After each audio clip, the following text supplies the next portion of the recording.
मानव जन्म, ठीक है ना।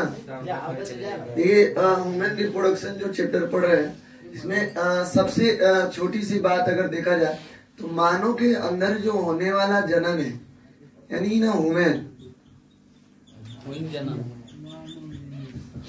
ये जो मानव के अंदर होने वाला जन्म है, ये एक सेक्सुअल रिप्रोडक्शन है। सेक्सुअल रिप्रोडक्शन है, यानी दो प्रकार के रिप्रोडक्शन पढ़ते थे ना, लैंगिक जनन। तो मानव में जो होने वाले जनन है, इसे हम लोग लैंगिक जनन कहते हैं। लैंगिक जनन, क्लियर है ना।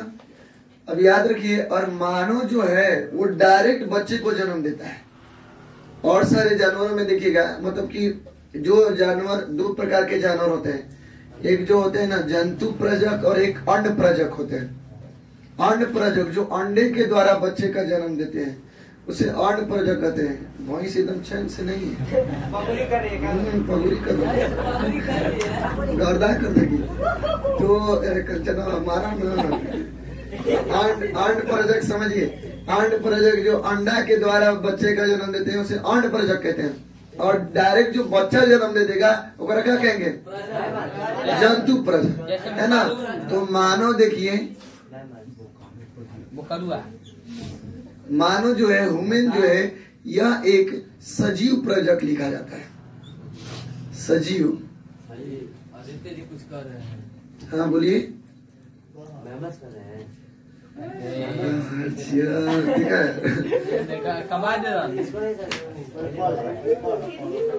उसे स्तनधारी कहा जाता है, मैमल्स को। तो जो मानव के अंदर है सजीव प्रजक, इसे हम लोग इंग्लिश में वीवी पोरस कहते हैं। वीवी पोरस के नाम से जानते हैं।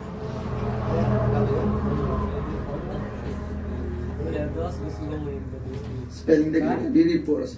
इसका एक और नाम होता है, इसे हम लोग जंतु प्रजक भी कहते हैं। क्या कहते हैं बाबू? जंतु प्रजक। वैसे जीव ये नहीं कि सर जी आप गलती लिख दिए, क्या प्रजनन लिखना चाहिए था? नहीं, प्रजक ही रहेगा, क्योंकि जो डायरेक्ट जो है बच्चे का जन्म देते हैं उसे प्रजक कहा जाता है। क्लियर ना। तो मानव जो है एक जंतु प्रजक है। क्लियर हो यहाँ तक? अगला बात समझेंगे। ये इनमें दो प्रकार के युग्मक बनते हैं। एक जो होता है नर युग्मक यानी मेल, और दूसरा मादा यानी फीमेल गैमेट्स,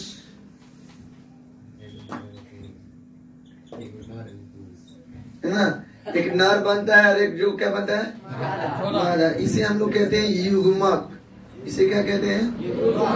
युग्मक कहते हैं। इनके कोशिका युग्मक गैमेट लिख सकते हैं। क्लियर हुआ? और जो अगर मेल गैमेट की बात की जाए तो स्पर्म, यानी हिंदी में बोले तो शुक्राणु। और अगर फीमेल की बात किया जाए तो ओवम, यानी अंडाणु।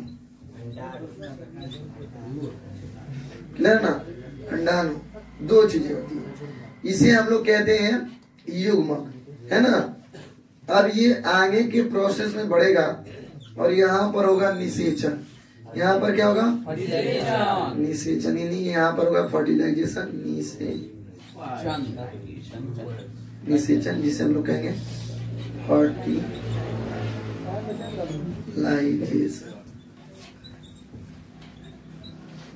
क्लियर हो ना? यहाँ पर होगा फर्टिलाइजेशन।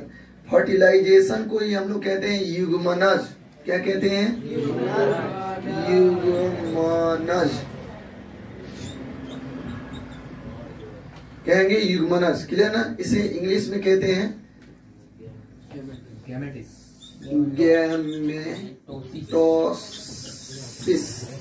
क्लियर ना? गैमेटोसिस।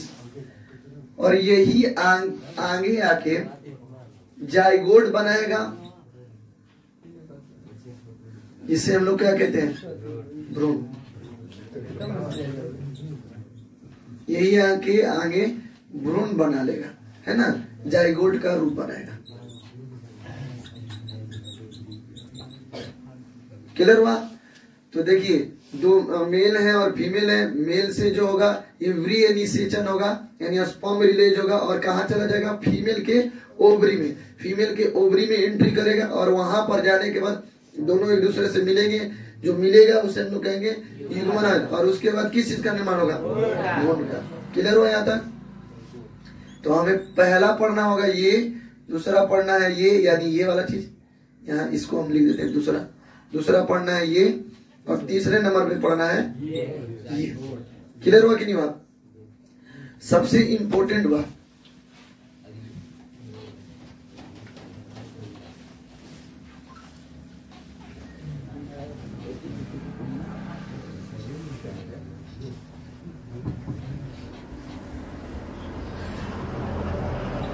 योना आरंभ के बाद ही ये स्टार्ट हो जाता है। योना आरंभ के बाद ही, योना आरंभ के बाद, जैसे लड़कों के जो थ्रॉट होते हैं बाहर हो जाते हैं, मतलब कि लड़कों का आवाज थोड़ा सा डीजे टाइप का हो जाता है, वही लड़कियों का आवाज है ना।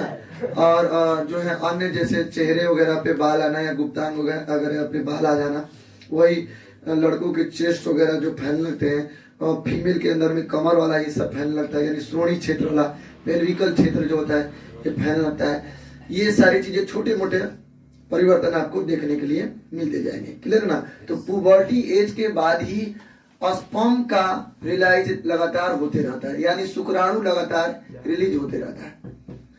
अगर बात किया जाए मेल के अंदर, तो मेल में लास्ट टाइम तक, एकदम लास्ट टाइम तक भी स्पर्म रिलीज होते जाएंगे।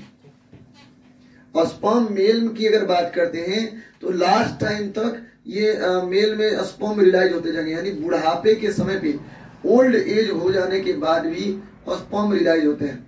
लेकिन वही यदि फीमेल की बात किया जाए तो 50 साल के बाद, 50 साल के बाद ओवम रिलायंस, यानी ओवम निकलता नहीं। क्लियर ना? जैसे आप लोग देखे होंगे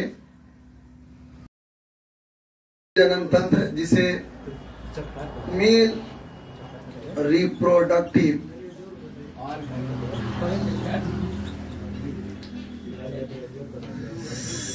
सिस्टम के नाम से जानते हैं, मेल रिप्रोडक्टिव सिस्टम। तो बढ़ा दीजिए, समझिए। ये हमेशा श्रोणी क्षेत्र में पाया जाता है, श्रोणी क्षेत्र में पाया जाता है। श्रोणी क्षेत्र का मतलब ना कमर वाले भाग को श्रोणी क्षेत्र कहा जाता है, यानी पेल्विस एरिया में पाया जाता है। पेल्विस रीजन में पाया जाता है, लिख सकते हैं पेल्विस रीजन। पेल्विस रीजन में पाया जाता है। इसमें सबसे इंपॉर्टेंट जो चीज है, एक जो होता है ये विषण होता है, एक जोड़ा विषण होता है, एक जोड़ा विषण होता है। इसे वन पेयर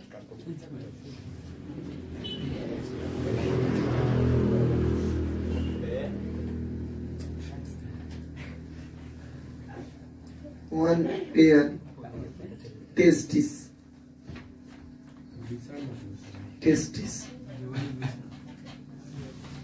है ना, एक जोड़ी विषण पाया जाता है, जो आप देख सकते हैं यहाँ पे।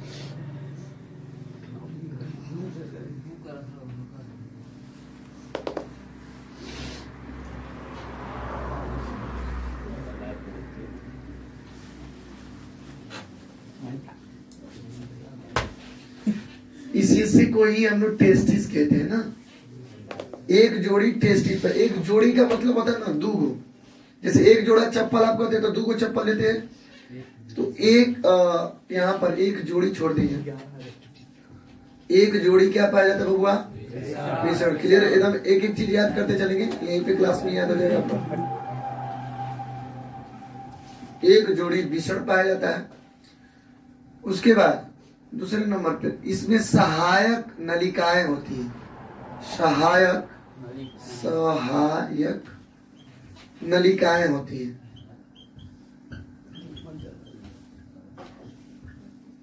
कह सकते हैं एक्सेसरी डक्ट।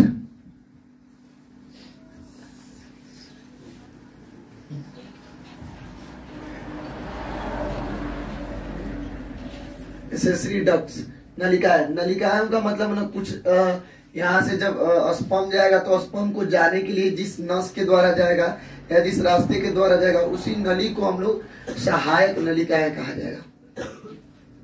उसके बाद इसमें सहायक ग्रंथियां पाई जाएंगी। सहायक ग्रंथियां जैसे ऐसा क्या चीज होता है जिसकी वजह से कुत्ता किसी दूसरे गाड़ी पर यूरिन कर देता है या टॉयलेट कर देता है तो कोनो दूसरा कुत्ता उसको भोगने लगता है ना, दौड़ा लेता है। ऐसा क्या होता है? तो वो सारी चीजों के बारे में, इन्हीं ग्रंथियों के बारे में पढ़ना है ना। सहायक ग्रंथियां होती है यानी एसेसरी ग्लैंड पाए जाते हैं। एसेसरी ग्लैंड पाए जाते हैं। और चौथा हिस्सा है जो सहायक, जिसे हम लोग बाह्य जननांग कह सकते हैं।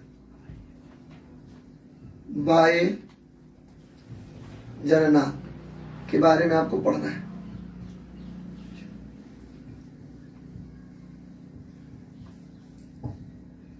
बाह्य जननांग क्या होगा? जैसे मेल के ये टोटल जो पार्ट दिख रहे हैं ये टोटल आउटर लेयर के बारे में आपको स्टडी करना होगा, है ना। पेनिस के बारे में क्या होता है, कैसे होता है, क्या इसमें सुरक्षा प्रदान होना चाहिए। कई बार इसमें सूजन आ जाते हैं, इसमें फोड़े वगैरह हो जाते हैं, ये रोगों से कैसे बचना, ये सब सारी चीजें को बाह्य जननांग में पढ़ना है। जिसे हम लोग एक्सटर्नल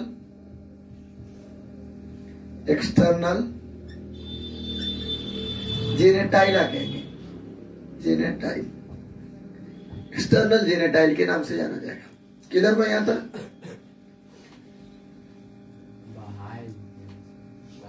बाह्य यहाँ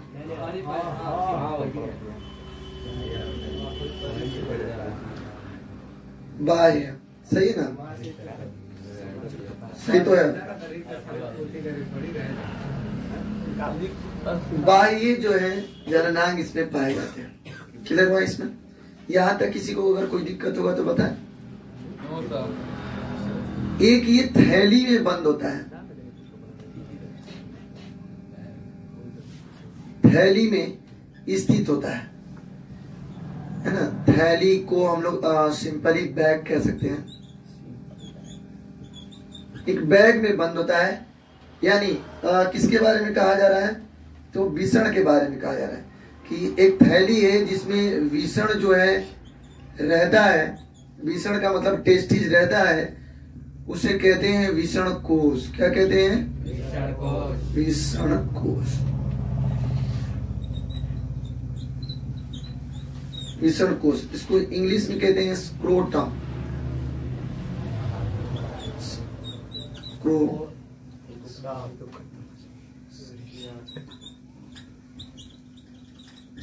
इसको कहते हैं स्क्रोटम। क्लियर हो जाता है? यानी यहां पर समझिएगा, कहा यह जाता है कि जब बच्चा जन्म लेता है तो जन्म से पहले जो ये दोनों ये टेस्टिज होती हैं ये बॉडी के अंदर होती हैं और बाद में जन्म के बाद ये बॉडी के बाहर आ जाती है ना। तो हमेशा याद रखेंगे 6वां नंबर पे, ये जन्म से पहले माना यह जाता है कि जन्म से पहले, मैंने तीर का निशान दे दिया, समझ जाएंगे। जन्म से पहले शरीर के अंदर रहता है। शरीर के अंदर रहता है।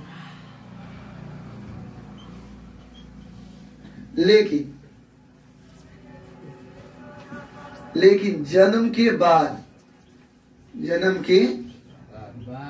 बाद ये शरीर के क्या हो जाता है?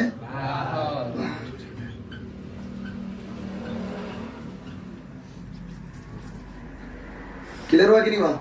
यहां तक किसी को कोई डाउट? अब 8वें नंबर पर एक बात समझेंगे। नीचे वाला दिख रहा है कि नहीं इसमें? दिख रहा है।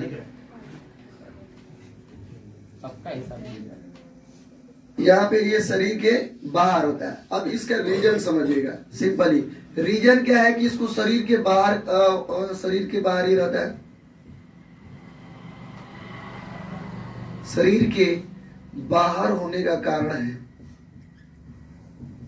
शुक्राणु को जीवित रखना, यानी स्पर्म को जीवित रखना, है ना। स्पर्म को जीवित रखना यानी अगर शरीर से बाहर लटकते रहेगा तो ये स्पर्म जीवित रहेगा, नहीं तो अत्यधिक टेम्परेचर हो जाएगा तो वहां पर शुक्राणु क्या हो जाएगा, मर सकता है। यहां तक किसी को कोई दिक्कत है? यहाँ पे 9वें नंबर पर एक बात समझेंगे बहुत ही सिंपली तरीके से कि ये जो विषण होता है, ये पूछा गया है कि विषण कोष का कार्य क्या है। विषण कोष का कार्य क्या है, यानी what is the working of scrotum. Work क्या है स्क्रोटम का, सवाल है एक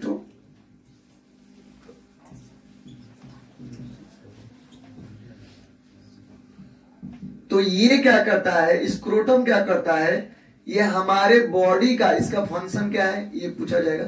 फंक्शन इसका क्या है, तो शरीर के ताप से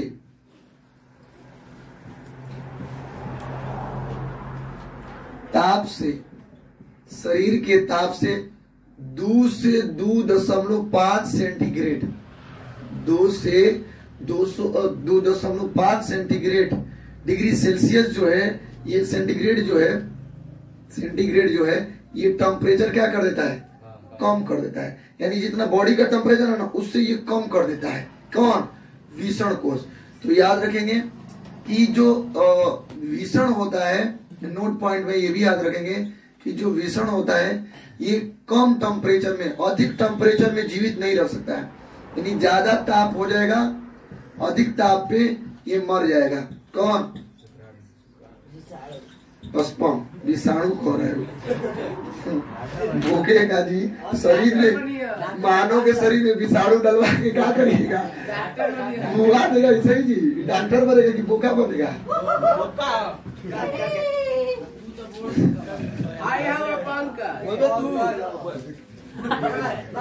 आप समझिएगा।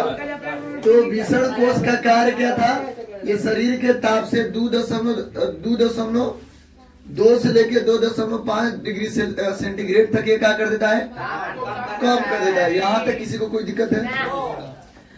अब 10वें नंबर पर एक बात और समझेंगे कि ये इनका जो कार्य होता है ये टेम्परेचर को कम करने के लिए होता है। नहीं तो सोचिए भगवान हर एक चीज सोच समझ के बॉडी का स्ट्रक्चर बनाया। अगर विषण को, टेस्टिस को शरीर के अंदर डाल देता और बॉडी का हम लोग का टेम्परेचर होता 37 डिग्री सेल्सियस और स्पर्म मर जाता। इसीलिए देखते हैं ना जो गाय भैंस को ये सीरम वगैरह चढ़ते हैं हमेशा ठंडे में रखा जाता है। वैक्सीन जो लगाया जाता है वो भी ठंडे में रखा जाता है। अत्यधिक टेम्परेचर के कारण मर सकते हैं, इसीलिए शरीर के उसके बाहर कर दिया गया है। क्लियर है ना? विषण कोष की जो लंबाई होती है, जो देखिए मानव में जो बाहर वाली अगर थैली देखी जाएगी, बाहर वाली जो थैली होती है इस प्रकार से ऐसे थैली लगी होती है और इससे जुड़ी होती है और उसके बाद पेनिस होता है, ठीक है ना। तो ये जो थैली होती है ये 2 से इसकी लंबाई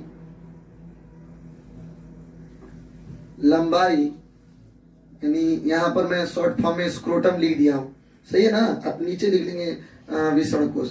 इसकी लंबाई जो होती है 2 से 4 सेंटीमीटर तक होती है, ठीक है ना। और वही इसकी चौड़ाई की बात की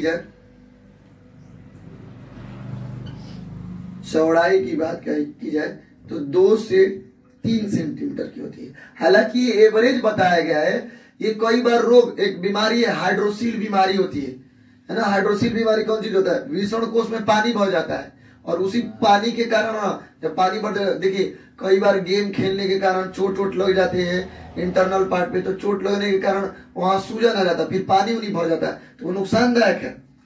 इसका ऑपरेशन नहीं कराने पे, ऑपरेशन अगर करा के बहुत सिंपल होता है, ऑपरेशन करा के उसका पानी बाहर के कर सकता है, हालांकि बाद में बहुत बड़ा रोग पकड़ सकता है। और इसके अत्यधिक अगर आकार बढ़ भी जाते हैं, वो भी रोग है ना, वो भी एक रोग में आता है, सही कि नहीं। तो इसकी चौड़ाई जो होती है 2 से 3 सेंटीमीटर के करीब करीब होती है। यहां तक कोई दिक्कत हुआ? ये 12 नंबर पे समझेंगे, विषण कोश का जो आकार होता है, आकार यानी शेप ऑफ द स्क्रोटम कैसा होता है, तो ये अंडाकार होता है, यानी ओवल शेप की तरह होता है, अंडा की तरह होता है, अंडाकार होता है, यानी ओवल शेप की तरह होता है। और इसके एगो विषण कोश में, यानी ये जो देख रहे हैं यार, इसमें खाने बनाए गए, रूम बनाए गए, 1 2 3 4 5 इस तरीके से लेके समझिएगा कि विषण कोश में 250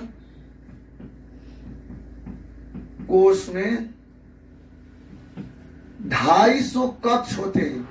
250 कक्ष समझते हैं, रूम समझ रहे हैं ना, तो 250 रूम है, अलग अलग जगह, मैंने जैसे नहीं होता था पहले राजा वजा के उसमें देखते होंगे सीरियल में, तो हमारे कक्ष में बुलाया जाए, ऐसे कहते थे ना, तो रूम कहा रहा है ना।